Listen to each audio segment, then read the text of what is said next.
All right, you guys. So this video is going to be a little bit different. So we're going to do a collaboration between my podcast, which is the Home Field Podcast, and Kevin Valentin's 104SixAnd1 podcast. And today what we're going to do is we're going to tackle the drama that's been going on between the Houston Rockets and James Harden. But before we dive into that, let's introduce Kevin Valentin. What's going on? What's going on, brother? How you doing, man? Thanks for having me on. No, yeah, for sure. I mean, this is a collab, so more than likely I'm going to put this up on YouTube. I might put it up on Anchor. It kind of depends on how it goes, and I imagine you're going to do the same, right? Yeah, absolutely. This is the first of many collaborations going forward. We, between the two of us both talking about it today randomly, and then both of us coming up with the idea, said, you know what, we might as well just make it a collaboration. It makes the most sense. We're going to post the same thing anyway. For sure, man. It's going to be fun. But absolutely. Like I said in the intro, obviously we've had some rumblings have been going on in the NBA, particularly with James Harden and the Houston Rockets. As of the reports right now, it seems that James Harden wants to leave Houston to go to Philly. As I see right now, I don't see Houston really pulling the trigger on that. But overall, what is your sense of where this drama stands between James Harden and Houston? So I'm going to be really blunt and say that right off the bat, this is all on James. James got the keys to the kingdom the second he left Oklahoma. He knew very well from the very beginning that he was going to be the focal point in Houston. He knew this was his team, his organization. And up until this point, he's gotten pretty much everything he's asked for.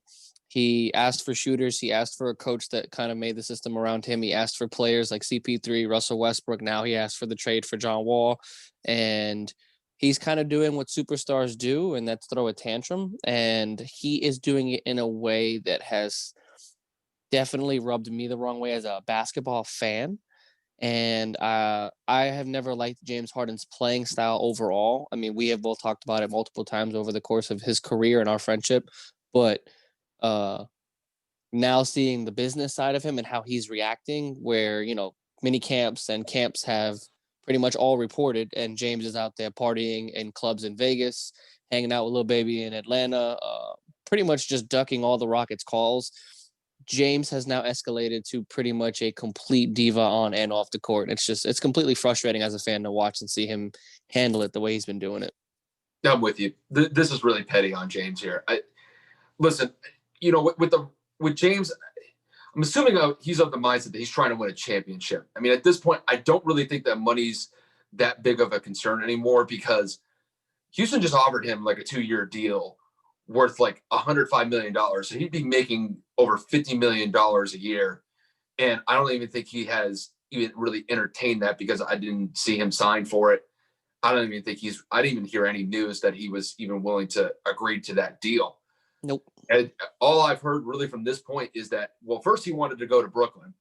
He wanted Houston to set up some sort of trade with Brooklyn so that he could play with Kyrie Irving and Kevin Durant, which there's no way that was even going to be remotely possible to happening, because the only way that trade would ever be agreed to is that Kevin Durant or Kyrie Irving would have to be a part of that trade. There's just no way that they're going to send James Harden and not get a superstar in return. There's just no way that the front office would ever agree to a trade like that. And then with all these reports saying that he wants to go to Philly, it would be the same thing. Houston would have to get either Ben Simmons or Joel Embiid. And more than likely, Houston would probably ask for both Ben Simmons and Joel Embiid in that trade, because you're trading arguably a top 5, a solid top 10 player in the league. And there's just no way that I would see Philadelphia ever making that type of trade if it includes Ben Simmons and Joel Embiid potentially to go to Houston. And I don't even think they're willing to move either or at this point for James Harden. So I know Daryl Morey, he's the new CEO, or he's the leader of basketball operations in Philadelphia now instead of Houston. But I think what James Harden is doing is just an absolute disservice to Houston. I mean, if I were Houston, I wouldn't necessarily trade him to Philly, but I'd be trying to facilitate. There's either two options with Houston. They either keep him, they like force him to come back, or they trade him somewhere, but not to Philly. Because I couldn't agree more. At this point, is Houston really even worth is James really even worth keeping at this point if you're Houston because of the nightmare and the migraines that he's caused? At this point, I don't know.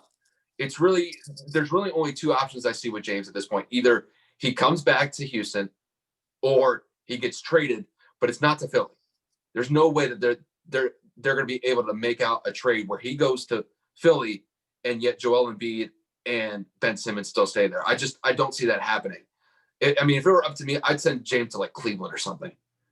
I would just freaking exile him to some scrub team as like a penalty or like punishment for all this BS and all this pettiness that he's brought up.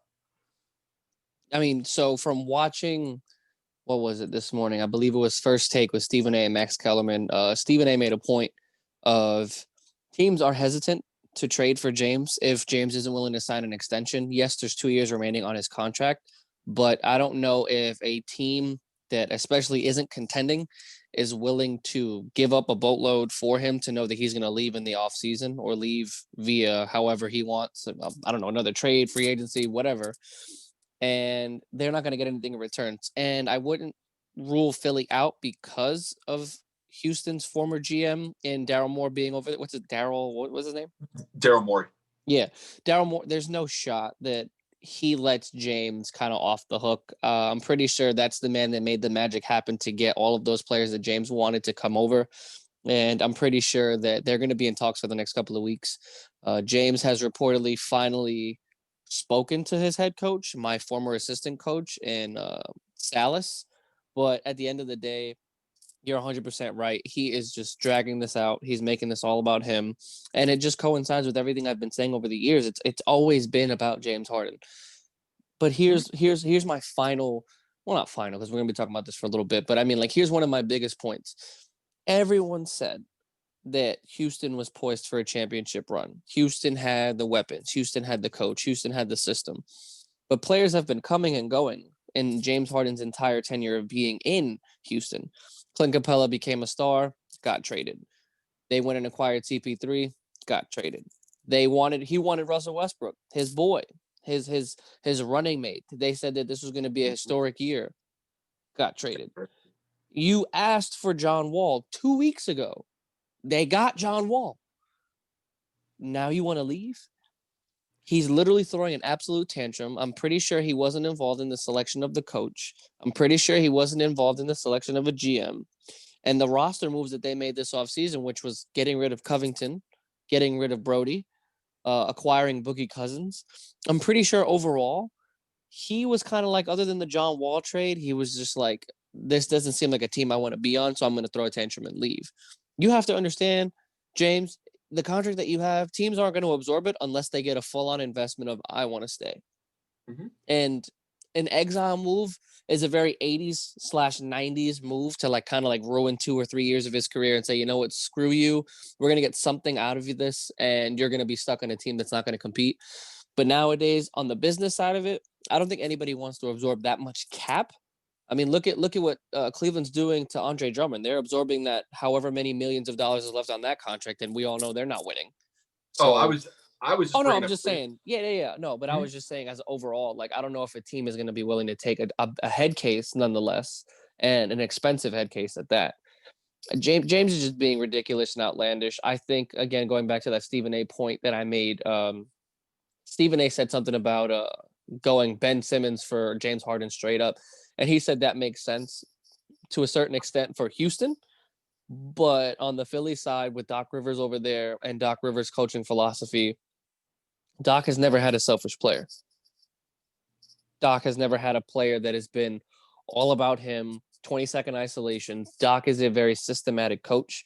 So him being in Philly with either Embiid or with Ben, I don't think it would work. James being 32, James not playing defense, which Doc has definitely focused on all of his coaching tenure, and James kind of being the head case that he has been.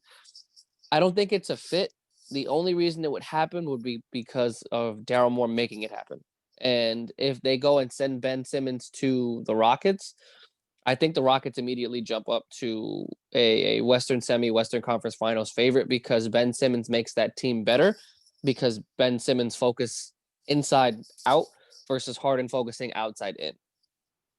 I mean, I look at it like this. Like, if Harden were to stay in Houston, I mean, look, their starting five would basically consist of James Harden, John Wall, DeMarcus Cousins, and Eric Gordon. That's not a bad lineup. Now, do I think that it's going to compete for a Western Conference like finals appearance? No. But do I think that they're going to end up in the bottom of the West? No. They're probably going to be a middle of the pack team now that they added John Wall and DeMarcus Cousins to the roster. So if I understand like where James's mindset is on wanting to compete for a championship, I don't think it's going to be any better whether he's on Philly or Houston at this point, just because the way that James Harden plays the game of basketball as it currently is right now, as he currently does now, it's not going to work out because he's a ball dominant player. And the last 2 seasons, he's averaging he averaged 36 points in 2018, and he just averaged about 34 and a half this past season with him jacking up probably 25 to 30 shots a game. So his style of play, I don't think is indicative of an NBA champion at this point. He would have to really kind of scale back his game or at least really kind of reinvent his game to a point where it's more accommodating to the rest of the team instead of just himself. And I think at this point, I think it's on him to make that change. And I think just forcing his way out of Houston to get what he wants, I don't think it's going to make anything better. And if he goes to Philly, they're not going to win a title. I don't think if you add James Harden to the 76ers that they're instantly a title contender. They're not even going to compete with Brooklyn in the West. Miami, Giannis, and Milwaukee, they're a middle of the pack team in the East too. Like, I'm not even wasting my time with that one. Yeah, it's just like the way that I currently see it is at least give Houston a chance this year. And they have a new head coach. I know Mike D'Antoni is no longer the coach there. So, I mean, at least give the new coach a chance to at least have a chance to buy into what they may bring to the table this year. But, I mean, James Harden's not doing himself any favors at this point. I mean, Houston gave him a $50 million a year extension, and he turned that down, forcing a trade to go to Brooklyn, and now he's doubling down on it to go to Philly. He's not helping himself in any way, shape, or form. Nope. And if he thinks he's getting a title out of this, I don't know who's telling him that, but it's not going to happen. But who said it? Who said not this year. And you can make a case that he's probably not going to win a title in his career if he's going to act like this. He won't. But who said it? Kobe and T-Mac said it a year and a half ago. The way they run that system is never going to work, ever. Nope. In terms of competing in depth in the postseason, their shot at going to the NBA Finals was the year that Chris Paul got hurt. Everybody knows that. Everybody in the world knows that was their one chance. And would they have beaten – who was the team? Was it the Raptors? I don't even remember who came – no, the Cavs? That year, I think it was the Cavs because Golden State went – that series against Golden State went 7 games, right? Yeah, that was the 7-game series where CP3 got hurt with his calf or hamstring or something. That was the game 7 where Houston went like 0 of 28 for their first 28 threes, right? There was no shot Braun was losing that. There was 0% chance Braun loses that because Braun's going to match up on Harden and then Braun's going to go for 50. Yeah. No one on that team was going to be able to guard him. Come on, man. Mm-hmm. Like James is crazy. We've talked about this on multiple segments, multiple personal conversations. You cannot play efficient NBA playoff basketball by isolating yourself every possession and then running a system that which not only runs through you, but doesn't run without you, and then throwing up, like you said, 25 to 30 shots a game, and 12 of those shots are threes. Yes, you lead the league in free throw attempts. We understand that. Not that I agree with how he does it, but he does it, and it's effective. But you have to play team basketball. Sure, you're averaging triple doubles in a certain frame of the season because everyone's collapsing on you and your teammates are making some shots. Sure, you converted yourself to a point guard to a certain extent because you have the ball the entire time. What's the point of having a traditional point guard? Look at what Dallas is doing. Luka Doncic is a 6'8" small forward playing point guard because he has the ball in his hands. However, he's averaging 25, 7, and 8 because he's facilitating and playing and making the team better. James is only averaging that because he's forcing out a pass. Well, I got 5 people on me. Someone's got to hit.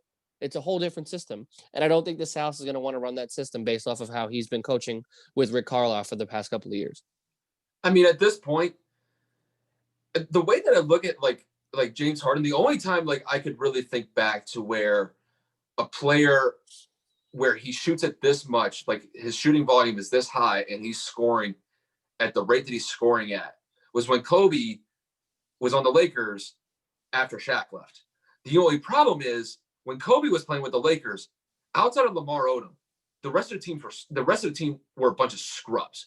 They couldn't absolute trash. It's like people will always say, "Well, Kobe never passed the ball." Kobe never had the ball, couldn't really pass the ball to anybody because outside of, I mean, he had Smush Parker, he had who else was on that team? He had the GOAT Kwame Brown. Don't you ever disrespect him ever again.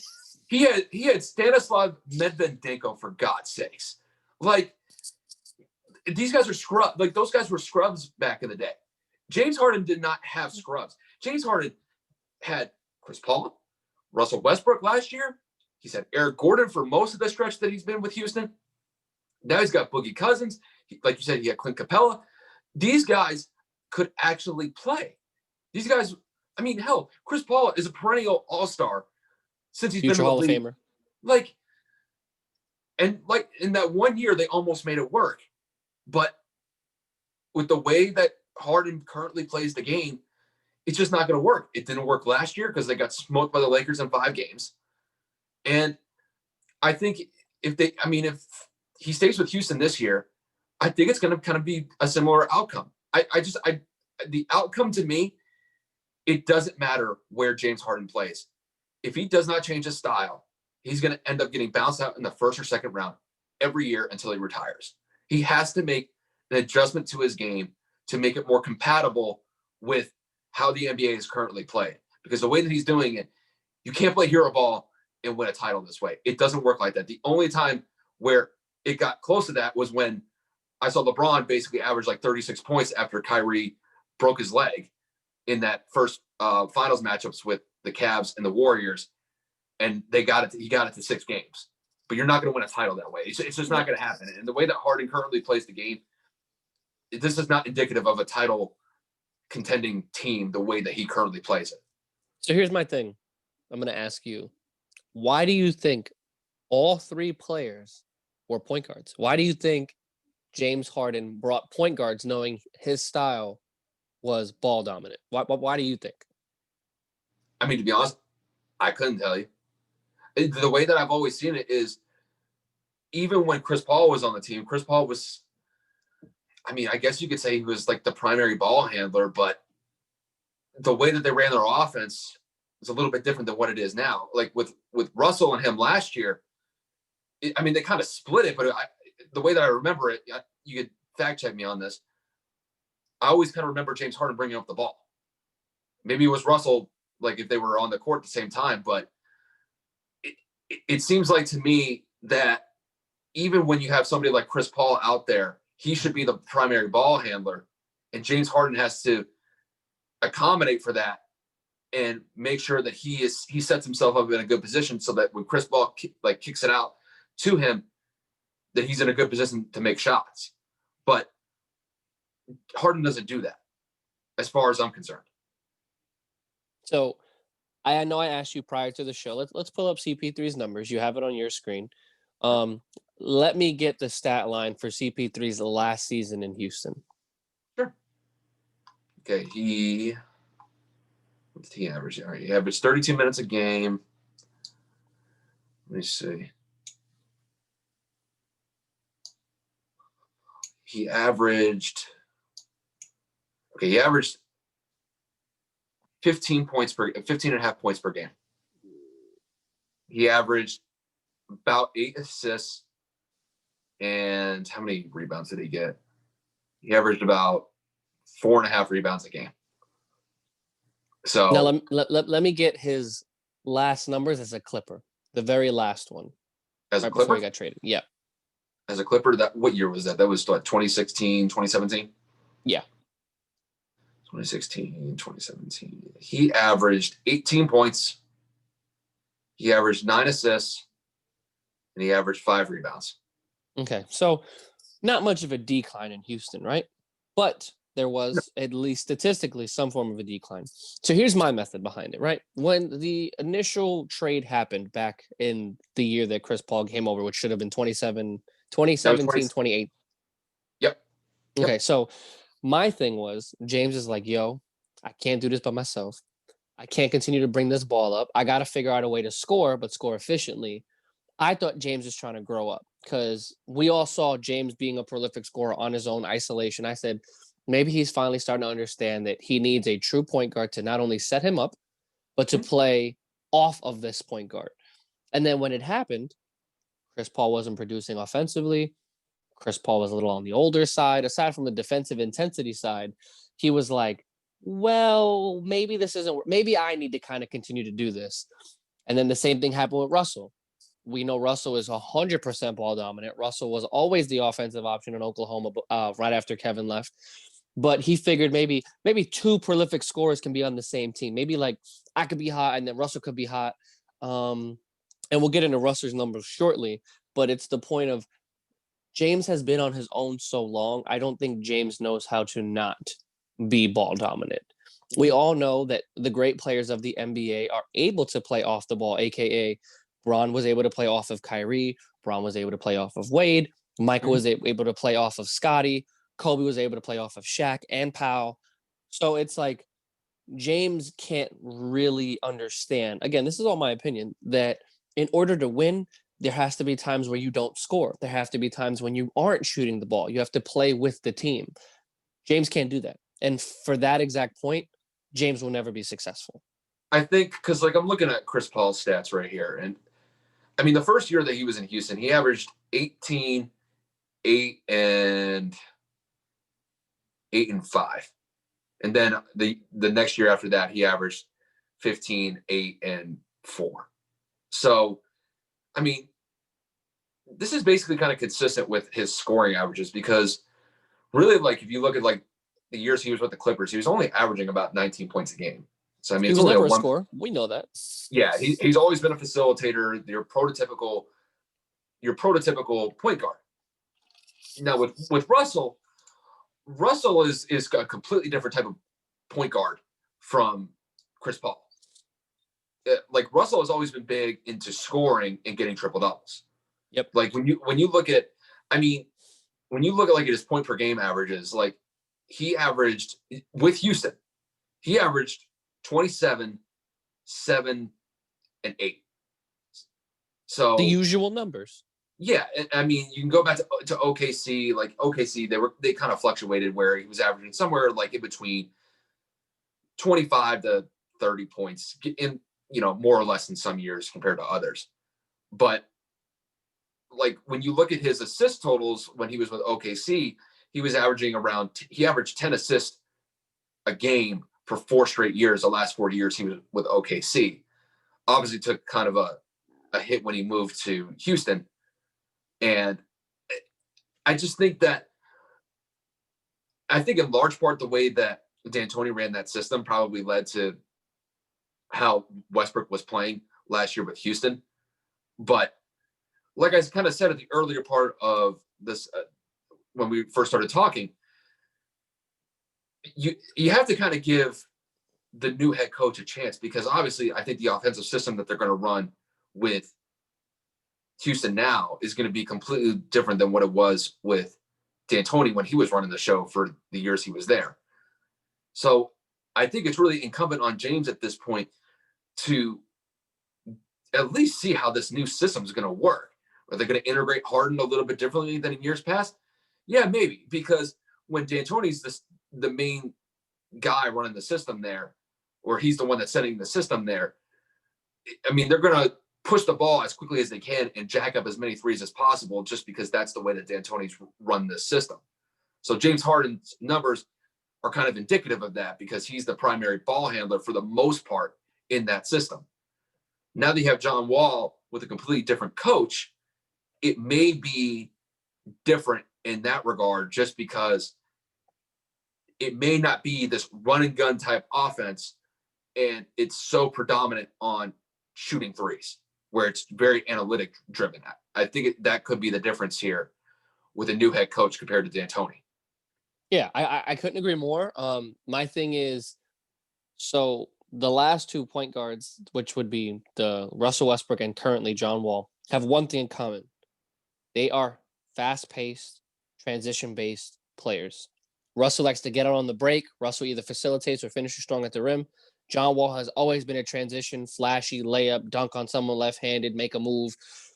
So a younger head coach, another fast-paced point guard, but he's injury prone.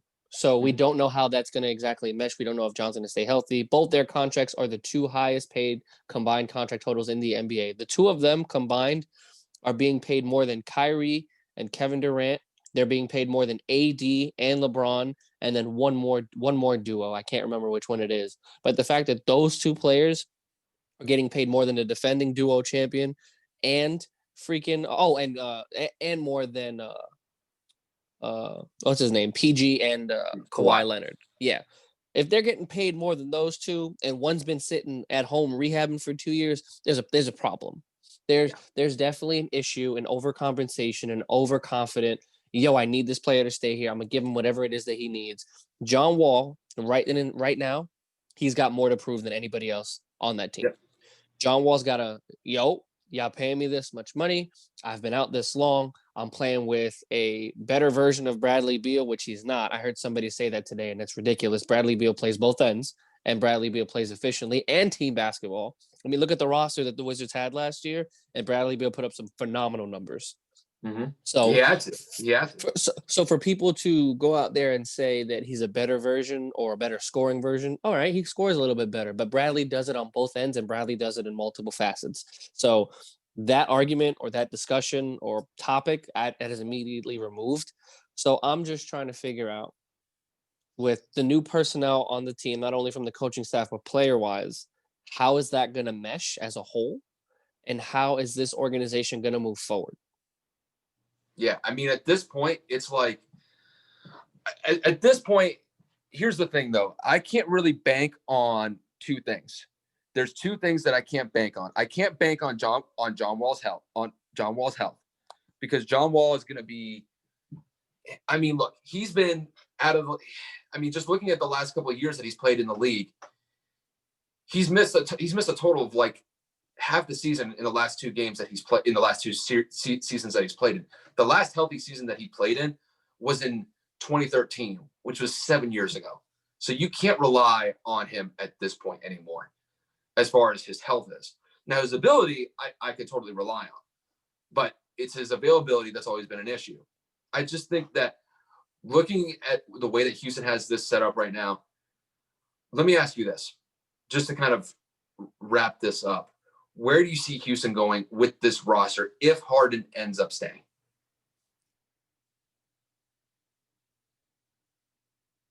And it's another point to why I think they're going to struggle is because Russell was not a shooter at all. John Wall is not a shooter either. And they do not have a big man presence on the inside other than DeMarcus Cousins. So if they have to rely on shooters, which they got rid of Covington and they got rid of who was that other? They had another sniper on that squad. Oh, I know. Well, they got Trevor Ariza back. Anyway, regardless, the system has changed. The coaching staff has changed. James Harden is still a prolific scorer, a top 5 player in the NBA in terms of offense. So I would say that they're 5 or 6, depending on how well they mesh and how well the coaching staff kind of meshes with the organization. If he leaves, depending on who they trade him for, whether that's Ben, whether that's Joel, I think that the team will probably be better without him, if I'm being honest, because they're never going to win with him. And I think the combination of John Wall, maybe Ben Simmons, Boogie, and the supporting cast, I think that would be a fire combination, to be honest with you. I mean, I think if he stays, they're a middle of the pack team in the West. If he leaves, they might make the playoffs. It'll be kind of a stretch. I'd have to see how John Wall gets through the season. If he gets through the season healthy, great. If he doesn't, I think that's going to have a negative impact on the team. That's probably going to result in them not making the playoffs. But as far as Harden goes, I think his best option at this point is just stay in Houston, because he's not going to get what he wants. If he thinks that he's going to contend with a title on Philly, and Houston, Philly would have to be an absolute idiot to trade Joel Embiid and Ben Simmons back for him. It's just not going to happen at this point. They're going to get one. They're going to get one. I think he gets traded, and I think they're going to get one of them. You'd have to. What they had to trade Ben though. Yeah, I think because of Ben's inability to shoot, Ben's inability to produce in crunch time, I think that they're going to want to kind of move away. They'll do the 6'6" point guard of James Harden, pick and roll with Joel Embiid, and the shooting stroke of Tobias Harris, Danny Green, Seth Curry. So he's got some form of shooters. He's got an interior post presence with Joel and Dwight Howard, kind of a different makeup over there. But I think that, once again, I don't think they'll do anything special in Philly or win, but I think with Houston's former GM being over there, I think they kind of find a way to make it happen. Yeah, and we'll see. So obviously, it's a very fluid situation with Houston and Harden right now. So we'll definitely see how it ends up going over the next, I would imagine, the next week or so.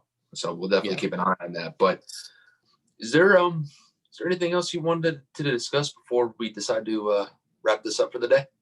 Yeah, just really quick. I actually wanted to get your opinion on the Giannis situation. So I know that earlier today there were reports that people were asking Giannis about the contract conversation since they did start training camp, and Giannis's answer was a little less than convincing in terms of him re-signing or him leaving. He kind of defaulted it back to it being I'm focused on basketball right now, blah, blah, blah. If we need any, or if we have any other questions, please refer them to my agent. We are 2 weeks away from today, from the NBA season starting. Mm-hmm. All max contract players have re-signed their max contracts. Giannis, being the most important piece of this free agency, has still not signed his throughout the entire offseason that the NBA has gone through. And all max players have, like I said, re-signed to their respective teams. Would you say, in your opinion, that the Dallas Mavericks and or Golden State Warriors have emerged as potential landing spots for Giannis either this season or next, with the re-signing of Anthony Davis to the Lakers and the re-signing of Bam Adebayo to the Heat? Could be. I think it largely depends on what happens this season with the Bucks. I think if the Bucks end up playing well this year, I think if they make it to the finals, which is no easy feat, I think that there's a good chance that he stays. If the Bucks win the finals this year, I think he stays. I think though, if they get bounced out again in the Eastern Conference Finals like they did against the Raptors a few years back, or if they get knocked out even earlier than that like they did this year, I think there's a very good chance that he ends up leaving Milwaukee. I think he's right to say, though, that he's not really focused on that right now. I just think that's probably like the smart PR thing to do. But I think for him, the main thing is just do the best that you can this season. And if it doesn't work out, meaning that the Bucks don't win a championship this year, I think it's probably a good chance more than not that he leaves. Now, where he ends up going, I have no idea. It'd be very interesting to see him in the Western Conference. I think going to a team like Dallas would be interesting. Now, I don't know how they would necessarily work out with the whole Kristaps and Giannis positioning part. That's something that Rick Carlisle would have to kind of figure out. But I know his name has definitely been floated with the Warriors, and I think if you add somebody like Giannis's caliber on the Warriors, I mean, you're talking about a dynasty run again with the Warriors. Because if you have Steph, Clay, if he's healthy, Draymond Green, and Giannis on the same team, and Wiseman, and Wiseman, who they just drafted this year, good luck trying to stop that. Now, granted, we have to get through this year. That you play hypotheticals all you want, but I think it's largely dependent on this season. And I think I remember I told you this maybe a couple hours ago. I think right now it's 50-50. I think it's 50-50 if he stays. I think it's 50-50 if he leaves. So, but you're saying, in your professional opinion / personal opinion, it's not going to be till next season. Giannis isn't going to leave at any point in time this season. Unless things go absolutely south with the Bucks this year, meaning they're under 500, they can't win any games, or they're just struggling as a team. I doubt anything of significance happens this season. I think any Giannis news will be addressed after this season. I'd be really surprised. I'd be really surprised if this matter with the Bucks gets figured out before the end of next year, before the end of this season. So I don't really see him signing this long-term extension with the Bucks right now. I think it's more of kind of wait and see with him at this point. Fair enough. And then my last question: 2 former ex-James Harden teammates. I love how I put X in front of it like it's a relationship. What do you think the record of those ex-teammates would be? What do you think Russell goes with the Wizards, and what do you think Chris Paul is going to go with the Suns? I mean, I think the Suns are going to be a playoff team. I think they're going to make it. I don't know what seed they're going to be. If I had to guess, like off the top of my head, they're going to be somewhere from like a 6 to 8 seed, somewhere in that range. I don't know if they could be as good as a 6, or they could be, as low as an 8 or out of the playoffs. That's how I kind of see them. I think there's a ceiling to how far they can go, just because I think Devin Booker's still fairly young. He's still kind of coming into his own, but he is a lethal shooter when he gets hot. Absolutely lethal. And then you pair that with Chris Paul and DeAndre Ayton. That's a solid trio that you have moving forward there. And then with Russell Westbrook with the Wizards, they're going to be, I think, at the bottom end of the Eastern Conference, at the bottom end of the Eastern Conference this year. I just don't see the Wizards going anywhere this year. If they make the playoffs, great. I don't see it with the Wizards this year. I think it's going to be more of the same. Maybe they squeak into the 8 spot. That's probably the best that I give them. I just don't see them being a real threat in the Eastern Conference in really any way whatsoever. That's what I was going to say. I was going to say, do you think they at least get the 8th seed? Because Bradley Beal willed them into the bubble. And then obviously within a few days, we knew that they weren't going to do anything in the bubble, but they still made it to the bubble, which is a lot better than most other Eastern Conference teams can say. With the addition of Russell Westbrook to that team, Bradley Beal kind of being the best or second best two-way player that Russell's ever played with, being the other being Paul George. You don't think that the two of them is enough to kind of not catapult, but push that team forward at least to an 8 seed? They did re-sign that sharpshooting, the guy with the ginger guy, the last name with a B, another European guy that shoots the lights out. Like his career is like over. Yeah, he's like a career 40% 3-point shooter. So I was just wondering if you thought that the addition of Russell would be enough to make them an 8 seed. Maybe. I'll ask you this. Can you name anybody out on that roster besides Bertans, Russell Westbrook, and Bradley Beal? Yes, I can. The rookie from Gonzaga, something Hachimura. He signed with Jordan. He's a stud. Okay. Anybody else? They just let go of Ian Mahinmi. Okay. Everybody else, I'm clueless. I think they got Mo Bogdan from Michigan. I think they have him like their 3rd or 2nd string center. I mean, just looking at what Google has here, they got Bradley Beal, the Hachimura small forward. They got what's his first name? Kyle. It's Roy. It's R-U-I. Rui Hachimura. Yeah, that guy. Yeah, Rui is something. He's nice, bro. He's nice. He's a hooper, bro. I watched a couple of Wizards games this year. Don't ask me why. I wanted to see how the kid played out after he signed with Jordan. Bro, that kid's nice. They got Thomas Bryant. They got Cassius Winston. They have Robin Lopez. Really? Ew. He went from Milwaukee to the Whip. Ugh. Yeah. And then after that, I think they still have Shabazz Napier. Shabazz hasn't been anything since UConn, so I'm not worried about him. Yeah. So, I mean, that's actually funny. The 2 point guards that got drafted for LeBron to keep LeBron on their respective teams. Obviously, Shabazz was drafted to keep him in Miami, and then Colin Sexton was drafted to keep him in Cleveland. Didn't end up working out, and both of them were kind of like mediocre players. Colin Sexton being the better of the two, but still, I kind of find that funny. Yeah, it's just, I mean, like I said, with the Wizards, what's his name? Who's the coach? The Oklahoma City Scotty. coach. Oh my God, Scotty Brooks. Scotty Brooks. Yeah. Scott Brooks, whatever they actually call him. I know Scotty Yeah. was one of the I mean, nicknames. if this team makes it to the playoffs, this is an overachieving team. I'll give them that. But I Agreed. wouldn't be surprised if they miss the playoffs. I just don't see it.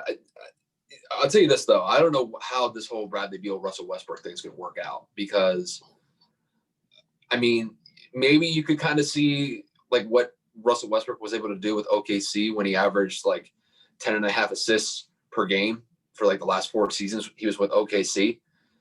You know, maybe they can work out the chemistry between the two of them there. But I think by and large, I think the Wizards are still gonna struggle pretty mightily in the Eastern Conference. And the Eastern Conference is pretty nice this year. You got a bunch of teams like you got Boston, you got Miami, you got Milwaukee, you got the Nets. I mean, you got 4 really good teams, and then obviously we'll see what happens with Philly. Philly's just kind of just wait and see what happens. I'm not really too excited about them. Not really focused on Detroit right now. Detroit's not really anything special. Indiana, I don't think is really anything special. The Hawks, you definitely have to keep an eye on too, just because now you got Trae Young there. The addition of Rondo, I think, is going to help them out pretty well. And they added Bogdanovich too, right? Bogdanovich, Gallinari, and Chris Dunn. Yeah, so they're gonna have a nice squad this year. I just don't see where the Wizards really get in that top 8. If they do, great. You know, that's more power to them. You know, they definitely deserve respect for that. But just as it stands right now, I'm not there with it. I just think Russell Westbrook is just too inefficient. If Russell Westbrook was more of an efficient shooter, I would say, okay, I like what I see with this move. But, you know, I think Russell Westbrook is just too inefficient of a shooter. He's probably going to turn the ball over probably 5 or 6 times a game, if not more. Might go after triple doubles this year. I mean, wouldn't be surprised if he tries to go after that again. But overall, with the Wizards, I don't see it. Yeah, I mean, I agree with the inefficiency to shoot part. However, I will disagree. I think that Bradley Beal is the second best teammate that he will ever play with that is not Kevin Durant. That's a bold statement. Here's why I'm going to follow up. Bradley Beal has played side by side with a ball-dominant point guard for the majority of his career in John Wall. He has now been a ball-dominant shooting guard, if not point guard, for the most part since John Wall has been out. And he has increased his offensive performance. Mm-hmm. I wouldn't say tremendously, but significantly because he had to be the only option. You can tell at certain times during certain games, Bradley was not up to the challenge because Bradley was like, this is exhausting. I'm sitting here running around the floor. I'm getting double teamed at some points, getting tripled when he had a hot night.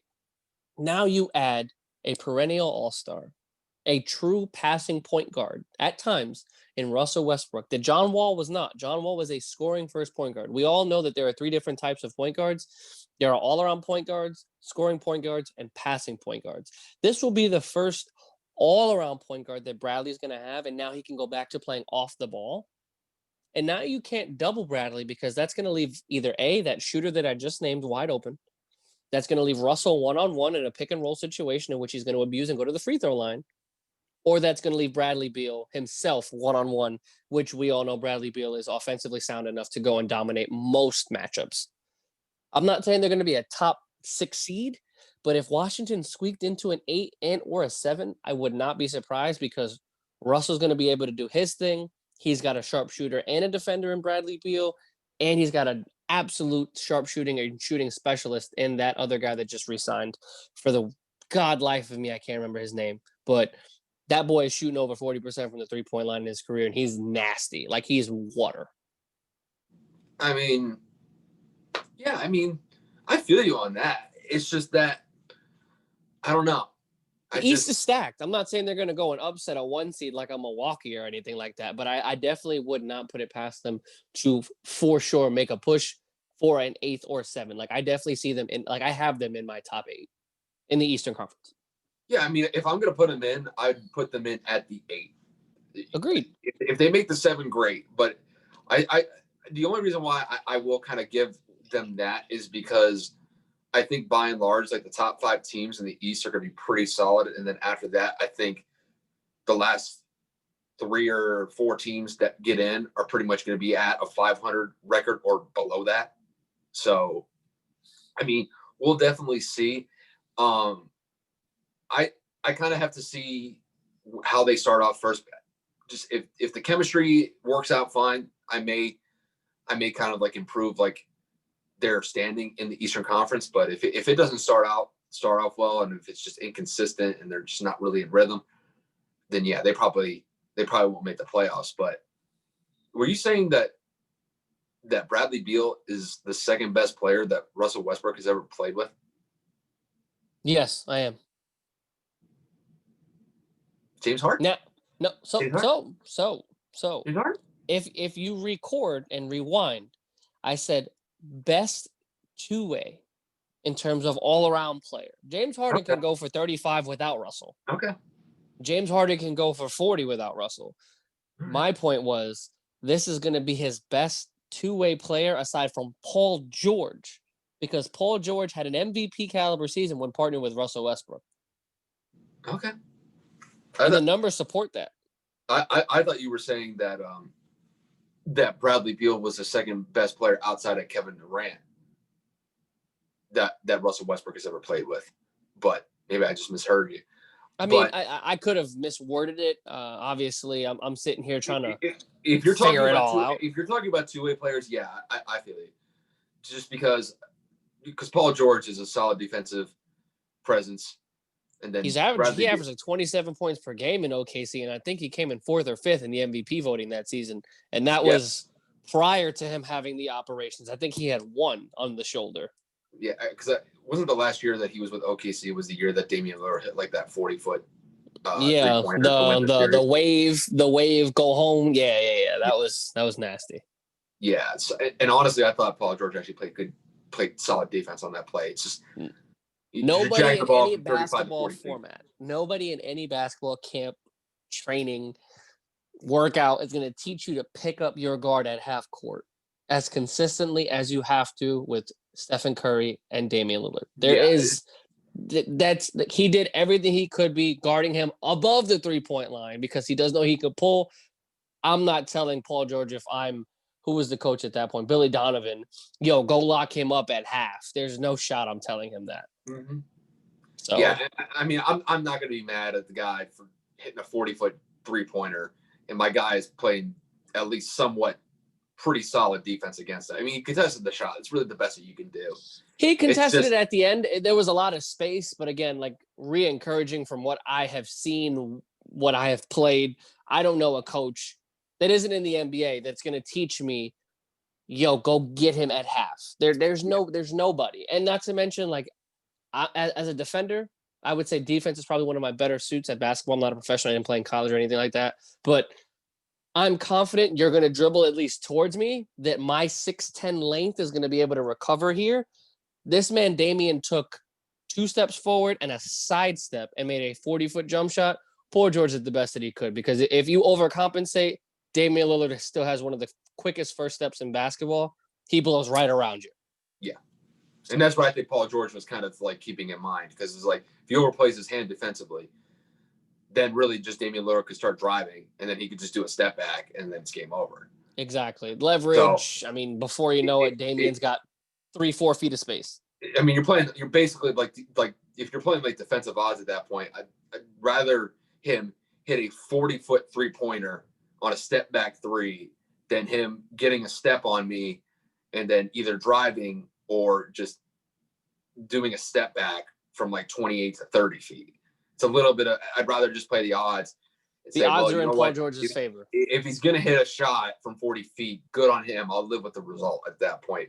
But I'm not going to let him get by me and then get some sort of separation on a 28 to 30-foot shot. It's just, I mean, it's just kind of how it goes defensively. Like, you just really can't get mad at that. It's like if the guy makes a shot, hey, good on him. Just did my best, and you just live with the result at that point. But yeah, just overall though, with the Wizards and the Suns, if I had to kind of give a better prediction on who's going to have a better season, I'm picking the Suns. even though that the Western Conference is just absolutely stacked this year. I do give the Suns a pretty solid chance to find themselves in between that 6th seed at the best spot they can end up in. Obviously, the worst position is they end up out of the playoffs, but I think they squeak in at the 8, 7, or 6 spot. That's how I kind of see their season going. Facts. I mean, that's everything I have. I wanted to thank you for the collab opportunity, for letting me join yours and you joining mine. Hopefully we have a lot more collaborations in mind. We do tend to think a lot when it comes to content. So genuinely wanted to say thank you, bro. I really appreciate it. For sure. And this will be up on YouTube. So hopefully I'll probably get this up by either later tonight or early tomorrow morning. I should have it up on my YouTube page at the Home Field Podcast. And then you're putting the audio version of this on Anchor for your 104SixAnd1 podcast, right? Yeah. Okay. So hopefully once you are able to upload the video portion of it, you'll be able to separate audio, send that over to me. And then guys, this will be posted on Spotify, Apple Podcasts, and Anchor as usual. The second Kyle sent it to me, so it'll be available by tomorrow afternoon at the latest. Perfect. I mean, from my end, appreciate you having the opportunity to sit down and go over some of the drama that's been going on with the Rockets and James Harden, and then talk a little bit about the Giannis news. So definitely appreciate you coming through and talking some NBA. Other than that, that's all I got, you guys. So take it easy and see you guys later. Yes, sir.